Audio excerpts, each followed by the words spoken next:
Here we are, it's nearly dark, it's all of 4 o'clock, Gord. Yeah. Coming up to the shortest day of the year, and Canterbury is the program that leads us into the shortest day of the year. What do we call it? The shortest day of the year? What, it's got a name, you mean? Does it? It's got to have some sort of Latin name or something, Yeah, doesn't I'm it? sure it does. Yeah. So please write in You and tell don't us. know? No, I don't. That's awesome. I don't. Got him, No, no. finally. We've got the equinox, and that's obviously the day in between the shortest and the longest.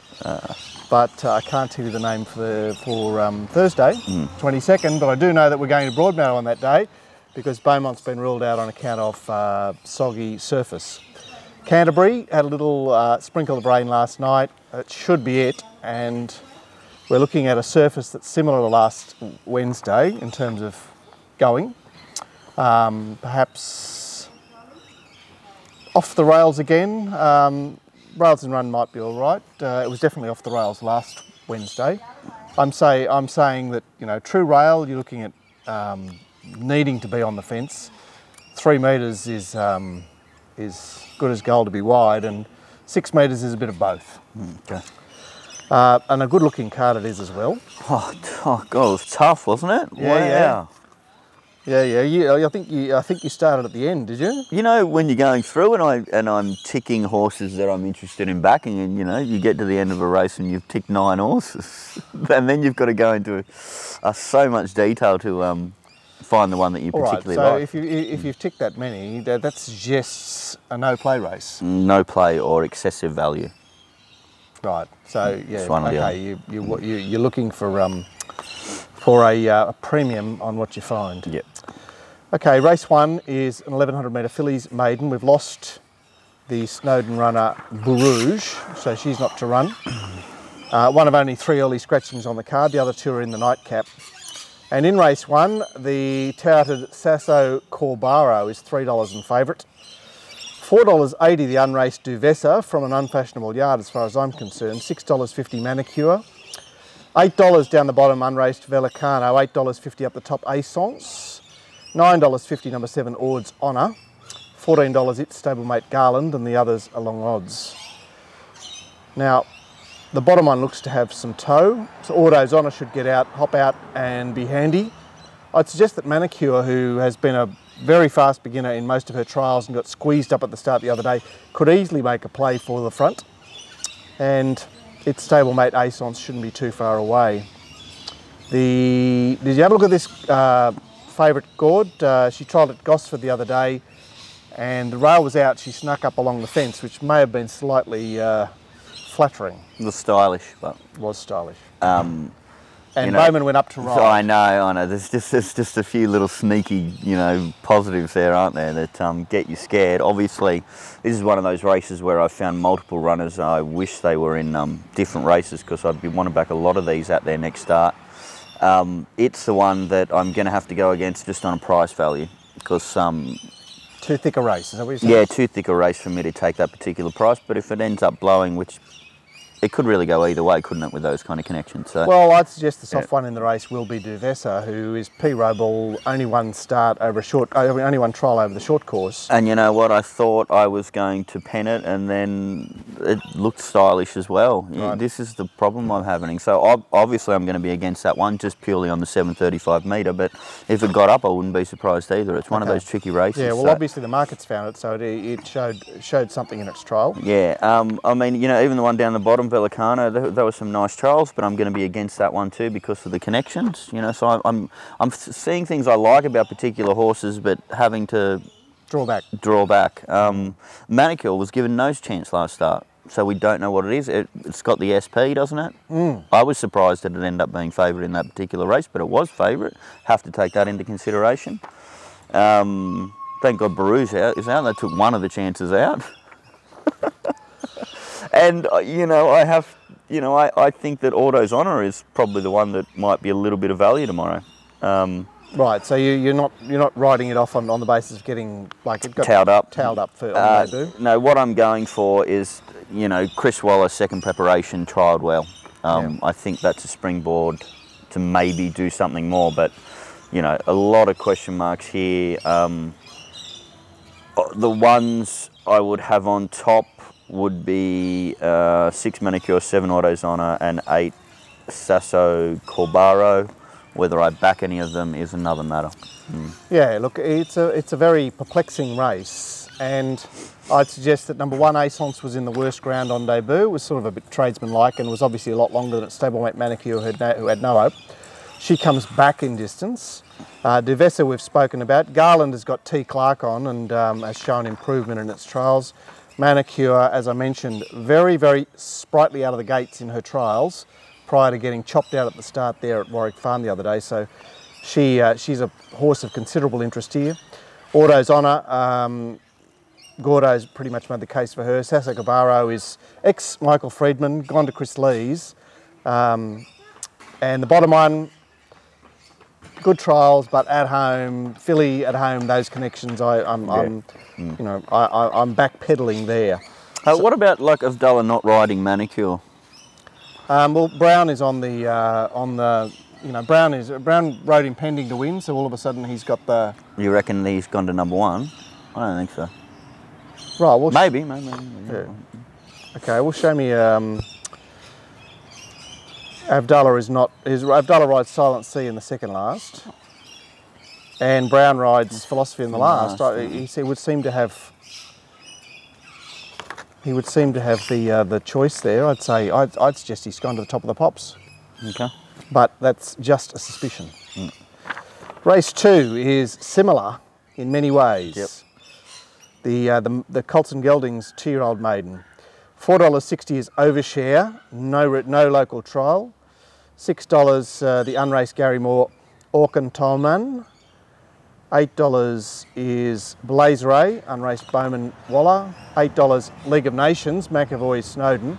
$8.50 is Regal Cannon, one of 2 Gaybots, unraced. Its stablemate Runaway is $12. Sparky Lad is $15. Only one of Sparky Lad and Bring Euro will start because Ty England's on both of them. And the others are 21s or longer. Now, Overshare looks to have good toe based on his 2 Caulfield runs against a horse that obviously came to Sydney and showed his wares. But as I say, he's got no local trial. Kennedy has some pace. I'd suggest that the Gaybot horses, Regal Cannon and Runaway, will be urged forward, and the Gary Moore horse will be certainly sent forward. Orkin Towman. Blaze Ray looks like he won't give away his alley. And League of Nations has the blinkers on, raced handy enough on debut at Hawkesbury. So I think it's keen, and I was just perhaps looking for something that might tuck in midfield here, Gordon. Just another one of those races, isn't it? This is a very similar. I can't. You know, I like stamping. I like stamping. I can't do it. I mean, you're even looking at the Waller runners here, and you're saying that 10 and 11, well, Bowman rode them in their last trial before this start. So I'd have to say that's quite a negative for those 2 runners. Yeah. So didn't find either of them. Yeah, you can get rid of those. So then you sort of have a closer look at the one he did choose to ride, because he obviously had quite a few options here, which is number 2, Blaze Ray, which ignore the fact that it came second to the 1 in that trial. Blaze Ray's trial was a lot better than the 1. Yeah, but what about the fact that the 1 appears to have improved sharply off that trial? Its second trial was a lot better. Gary Moore trial. I'm not. Everything you see is out there. There's no hidden not an extra argument ability. there. But you know, the horse has done nothing wrong other than the fact that he is from a yard that you suspect doesn't have as much scope. Yeah. So along those angles, I'm finding number 2, which I may have a bet on, but the 2 that I have on top are the 2 Gay Waterhouse runners.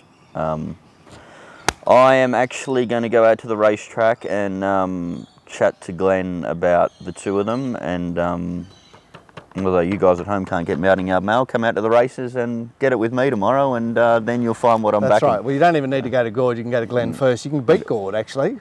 Oh, to the price? Hey, you can beat Gord to Glenn. Yeah, so I'm interested in, I would have had the 9 on top, except for the discrepancy in the time of the trials. So both 8 and 9, Regal Cannon and Runaway trialled on the same day. Regal Cannon trialled, what did you say, 1.3 seconds? Yeah, 1 1/4 seconds. What's that, 6 lengths? Faster, but I sort of, just off the eye, was sort of preferring number 9, so I can't decide between those two. And what did you make of the fact that Inquiry, who went to Broadmeadow on Saturday and had an uncomfortable run, but was backed into $1.50? Inquiry looked to have Regal Cannon, like it was totally unextended. It looked like Inquiry was just a 10 lengths better horse than Regal Cannon, so I'm taking that into consideration. The only thing that's pulling me back to Regal Cannon is the time. Yeah, but what I'm saying is Inquiry was finished out of a hole in a provincial race the other day. But that's my point. See, I'm saying that I take that into consideration when I'm watching the trial. I see that one run, so I'm going, okay, the horses you ran around in that particular trial didn't actually live up to expectations. Oh, okay. You know, so I'm preferring the 9, but then it's hard to get over 1.3 seconds, isn't it? You know? It is, it is. Look, Gay certainly set us a bit of a task in this race in terms of analysis. The Hawks horse, T-Barry, I realise that you've probably just put the pen straight through it. Yep. But it's first up, second preparation, and obviously raced in some good races first up. Kennedy had the benefit of gate 1 at Rose Hill, at Gosford, but I'm just keep thinking about his second start in town. In fact, his 2 starts in town are solid as. So I'm prepared to say that he wasn't suited, despite the fact that was the fast lane at Gosford. Wasn't suited drawing inside, and will do better with that run. He trialled well before that, and I think Kennedy's worth a try here. League of Nations, what do you say about it, Gord? Because it's got those powerful, potent connections with the blinkers on. They're all fantastic. It's just that there was the line there between it and the 1 and the 2 in the trials. You know Snowden what I mean? trial. I know. So, you know, you can... I think sometimes it's a hint to, if they're not... It's like the reverse logic or something like that, isn't it, with Snowden? If they don't trial well, I think they know they've got a good horse, so they're not really trying. You know what I mean? Look, and if they trial really well, they're not sure about the horse, so they're really pushing it out. But yeah, we've spoken about that. That's a pearl from the past, where leading stables, trialling fast and well is a bad sign. So Snowden can take his horses to Goulburn. He took a number of 2-year-olds to Goulburn, and obviously, you know, you can start them all the way up on a Saturday. So I think, you know, you're guided by where he's starting them off. Perhaps a negative for this horse, the fact that it debuted at Hawkesbury, but it's resuming in its second preparation with blinkers on in town. So it looks a scary horse to me. I think it's a very complex race, and we've in fact added to its complexity and should move on. Yes. Race 3 is the low point of the program. $3.40, a horse that starts 25s at the provincials, Mudarakam. $4.40 Lakira, who's a good honest country plugger. $5 Bailius, who's pretty much the same, although more lightly raced. $7 Token of Love, $7.50 Soledo, $11 the Dr. Priest, $15 0 to 10. Now, Token of Love I have leading here, Hieronymus from the outside gate. Obviously Zadok the Priest and 0 to 10, to a lesser extent Bailius, may make it a bit uncomfortable for him, but I suspect he finds the front, and those other 3 race handy. Anything to offer here other than you're probably not betting? The only one I found was number 4, Token of Love.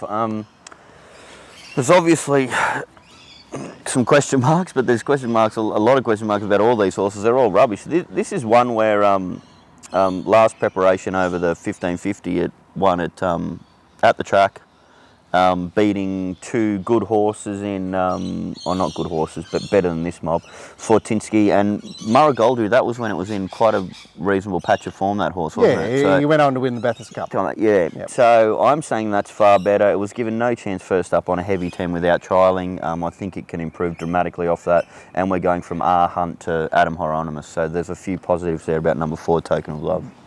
Yeah, I thought easy to find, because what we've got here is we've got a feed with Lakura and Mudarakam, who ran around in the Calypso Bay race. Now, Calypso Bay pissed in, no argument about Calypso Bay, but those that finished behind Calypso Bay, and with the Reverend Demon working his little socks off in that race, that looks a disaster. In fact, it looks a complete shocker. I'm going to just take on the pair of those. I'd suggest that Token of Love is a good starting point, and that the very lightly raced ex-Kiwi that looks to have been given a That was Woggle, right? Yeah, it looks to have been given a very, well, a hit out. First up, his 2 New Zealand wins were sound. The Master of Speed, who he beat on debut, has gone to Hong Kong, and I'd suggest that this horse has some talent and gets T. England, and is a horse of great interest in this race. God, you've interrogated that one with so much more detail than I have. I love that. Well, you know, someone's got to get excited by this race because, because let's face it, $3.40 about Mutarakam, who is a piece of... Well, you know, we're giving it to... We're both liking 1 and 4, and what odds are they? You know, small fields. That's right. They're you know, they're all of 28%. So 5 to 2 the bracket. Yeah. Race 4 will see us out for this part. It's a 3-year-old over 1,900 metres, another dense race. $4.60 Queen of Heights, the breakthrough winner last Monday week at Warwick Farm. Bowman retains. $5 San Pablo, who's got some good course and distance runs. $6.50 is Prometheus and Word Games. $8.50 is Domed, the Goulburn winner. $9.50 Vaucluse Bay. And then we're out to $12 Emperor's Way, Gosford winner last start. Highly also raced at Gosford last start, is $14. And next best 21 down the bottom, Delacroix. Now the bottom 2 here, in fact, you may or may not have noticed, but Domed is carrying 51 in this race, and that will excite some people no end. It will, and it's also, I've got it second, but also I won't be backing it because I can't go from Jay Collette to Rachel King, even though she's riding particularly well. That's a negative jockey change for me. If it was going to come to town, I'd prefer Collette to stay on the ride. Obviously, can't with the weight, but for me, got to find my old man again. I'll have another crack with him, Prometheus. Yep. He's not done nothing wrong. He got gapped by a horse that absolutely flew. There was nothing wrong with that. The field spread out. He didn't look particularly comfortable in running. He had to make a mid-race move, and then when the jockey did make the move, the horse didn't come back under him, so he would have wasted a lot of petrol there. Quite keen on him, and I think that is a very good price. Yeah, because look, this will be a keenly run race because San Pablo will want the front. Vaucluse Bay can participate. Emperor's Way gets forward. Prometheus has raced handy, but I suspect will be ridden quieter tomorrow. Queen of Heights obviously wants to lead. Word Games went back to the 1550 the other day and led with success. She has her blinkers removed up in distance. I suggest she'll sit. Highly has some speed. Ready for Success won't give his alley away. Domed is lightly raced and up sharply in distance with no weight, and they like to be positive in those circumstances. And Delacroix is another one that won't give his alley away easily. So it looks a pressure race, and I marked it 5's the field, and certainly 5 to 1 your horse is a starting point.